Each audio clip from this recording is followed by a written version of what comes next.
El cegador brillo de los focos de iluminación del estudio de televisión acaricia el rostro perfectamente maquillado, pálido y fingidamente desencajado de Graciela. En este vertiginoso y revelador episodio 40, la ambiciosa mujer, sintiendo que su fastuoso imperio de mentiras se resquebraja irremediablemente bajo el peso de sus innumerables pecados, decide lanzar su jugada maestra al vacío. Es su carta de triunfo definitiva para intentar salvar su miserable pellejo ante la hecatombe. Con maestría teatral, un cinismo absoluto y una sangre fría digna de los más oscuros escenarios del engaño humano, Graciela derrama calculadas lágrimas de cocodrilo frente a las inquisitivas lentes. Con voz artificialmente quebrada, se presenta ante la nación como la abnegada, amorosa y sufrida tía que ha sido cruelmente despojada de su adorada sobrina. Sin mostrar el más mínimo rastro de pudor, acusa pública y despiadadamente a Damián Rosales, el lobo, de ser un monstruo desalmado, un psicópata sediento de sangre y un peligroso secuestrador que debe ser abatido sin piedad por las autoridades.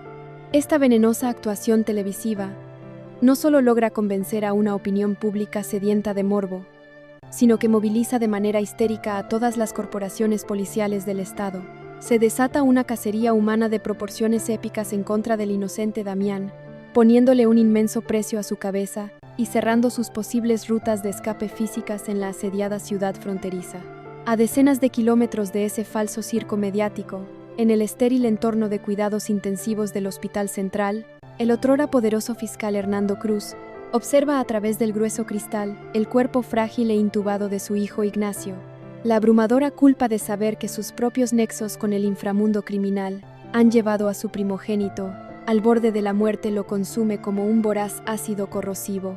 La humillante confrontación con su esposa Leonor, sumada a la confirmación de que su prometedora carrera política ha sido aniquilada por los escándalos financieros, actúan como el detonante fulminante que quiebra su estabilidad mental. Enloquecido por la sed de sangre y movido únicamente por un dolor paternal transmutado en odio, Cruz decide abandonar cualquier pretensión de legalidad, ética o protocolo institucional. En un arranque de locura homicida y abuso de poder sin límites, el destrozado fiscal moviliza a los escuadrones operativos más corruptos de la Policía Metropolitana que aún obedecen sus órdenes clandestinas. Su obsesiva e innegociable directriz es cazar como a un animal salvaje al sicario Pablo Suárez, aniquilar sin miramientos a la aterrorizada Sue y ejecutar en el acto a cualquier individuo que se atreva a interponerse en su destructivo camino de dolor insoportable y venganza sanguinaria. Sin embargo, esta descontrolada movilización urbana de fuerzas policiales fuertemente armadas choca de manera frontal, violenta e inevitablemente catastrófica con las intrincadas rutas de escape y los vastos territorios controlados por los ejércitos privados al servicio del sanguinario azufrero. Las otrora pacíficas avenidas principales de la ciudad se transforman de manera instantánea y cruel en brutales zonas de combate bélico abierto sin restricciones. Las ráfagas incesantes y ensordecedoras de balas disparadas desde armas automáticas trazan letales y brillantes líneas de fuego cruzado que rasgan y aterrorizan el oscuro cielo nocturno. Los potentes explosivos plásticos detonan con furia destructiva, destrozando vehículos blindados, reduciendo a chatarra las patrullas policiales y desmoronando catastróficamente las fachadas de concreto. En medio de este asfixiante y apocalíptico infierno terrenal de fuego y muerte indiscriminada, la imponente figura de Damián Rosales emerge de las sombras como un demonio imparable. El lobo, impulsado únicamente por su inmenso amor y la urgente necesidad de rescatar a la malherida Antonia de las crueles garras de Azufrero,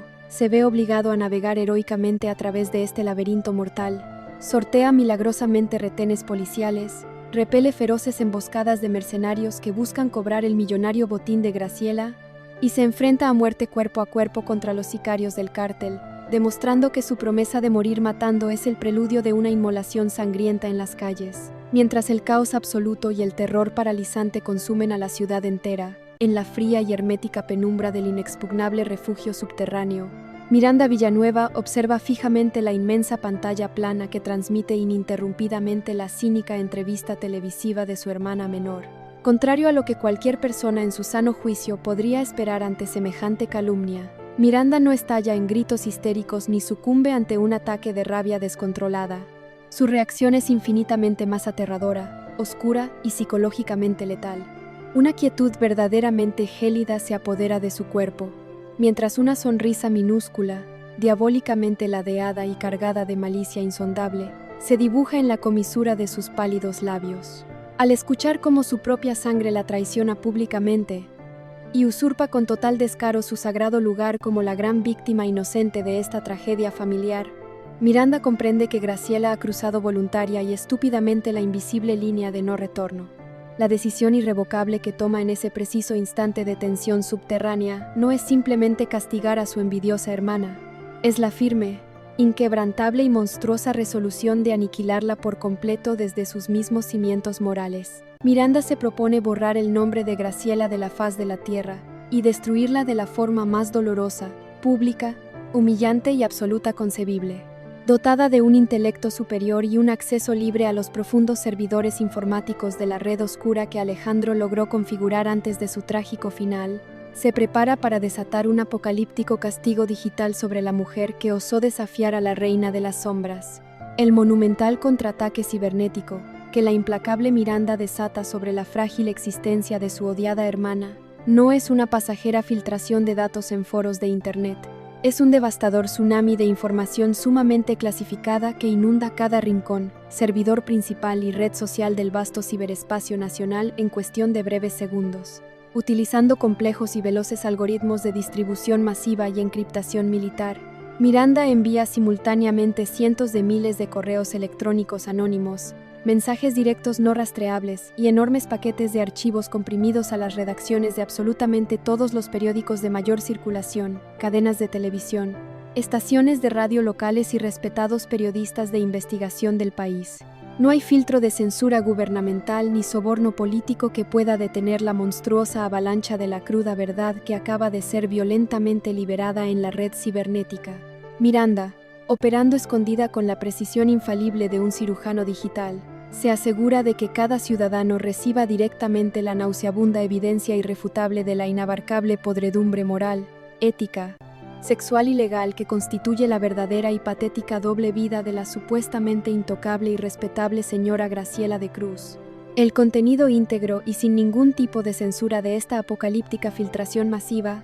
es un auténtico compendio del horror moral y un pesado archivo histórico de la infamia humana que supera cualquier escandalosa ficción cinematográfica. Las carpetas digitales clandestinas contienen horas de comprometedoras grabaciones de video de vigilancia y audio ambiental en altísima definición, captadas secretamente por las cámaras que el desconfiado Gustavo mantenía ocultas. En estos irrebatibles archivos, se muestra de manera explícita y visualmente innegable el ardiente y profundamente traicionero romance clandestino que la recatada Graciela mantuvo a escondidas y sin escrúpulos con el poderoso esposo, millonario de su propia hermana. Las conversaciones íntimas, cargadas de morbo enfermizo, avaricia y un visceral desprecio envidioso hacia la inocente figura de Miranda, resuenan impúdicamente en los oídos de millones de espectadores asqueados. Pero la estocada final y verdaderamente destructiva contra la dignidad de la falsa víctima reside en los contundentes documentos financieros desclasificados de los servidores encriptados.